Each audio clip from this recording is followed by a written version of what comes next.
Bonjour la France. What the fuck?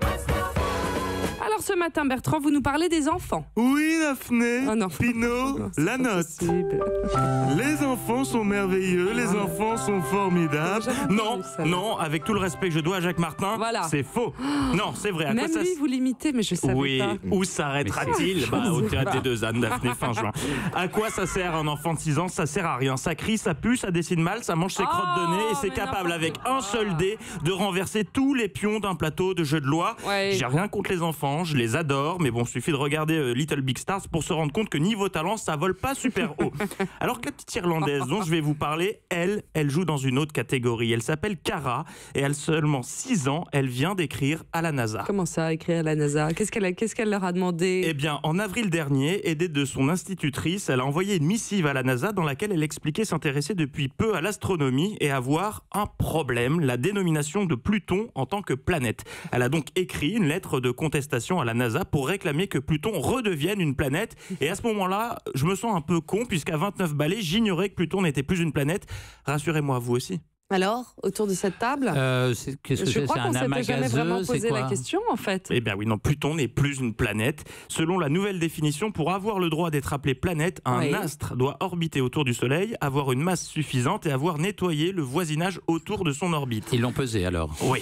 Alors Pluton remplit les 2 premières conditions, mais son orbite est dominée par celle de Neptune et son trajet est partagé avec d'autres astéroïdes. Donc Pluton s'est vu retirer son titre de Aïe, planète par d'accord. l'Union astronomique internationale en 2006. Elle est donc maintenant considérée comme une planète naine. Et ça, Cara ne le digère pas. Elle a glissé également dans sa lettre une petite wish list, une liste de souhaits dans laquelle elle demande notamment à la NASA de découvrir une autre planète et de l'appeler licorne. Oh, C'est mignon. mais oui. C'est mignon. Mais on vous sent un peu tendu avec cette fillette. Qu'est-ce qui se passe? Non, mais rien de particulier, c'est juste que ça me ramène à ma propre enfance et moi aussi, à 6 ans, j'ai écrit une lettre. À la NASA? Non, à TF1 pour obtenir un pins parlant de Philippe Risoli. Et vous l'avez obtenu? Non, alors que Cara, elle, la NASA lui a répondu. C'est pas vrai. Oui, et par 2 fois. Mais c'est La génial. première réponse est signée Carly Howett, qui étudie Pluton depuis 2015. Elle pense que c'est très bien que de jeunes gens, surtout des filles, s'intéressent aux planètes. Elle ne se prononce pas sur la dénomination de Pluton, mais philosophe sur le fait que Pluton se moque sûrement de comment des gens bêtes sur Terre l'appellent. C'est ensuite le directeur de la division sciences planétaires de la NASA qui lui a répondu, je le cite, « Je suis d'accord avec toi, Pluton est vraiment cool ». Oh, c'est Il ne prend pas non drôle. plus position, mais il estime que Pluton est un endroit fascinant que nous devons continuer à étudier. Tous ces petits échanges ont été publiés dans le mensuel Astronomy Ireland. Ah oui, l'anglais c'est pas trop bon fort. Ah ouais. Astronomy Ireland, Oui. dans lequel Cara pose également avec son institutrice une belle récompense pour Bah la oui. fillette qui a osé écrire cette lettre. Je suis très content pour elle.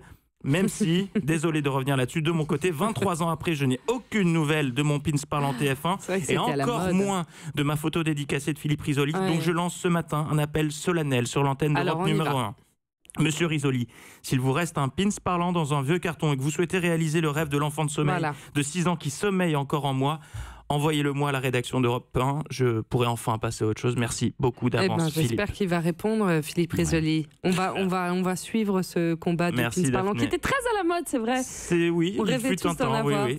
Oui. Il Allez, y ça avait un va. marché de Vous ces choses-là, découragez c'était pas. terrible. Europe. Europe 1.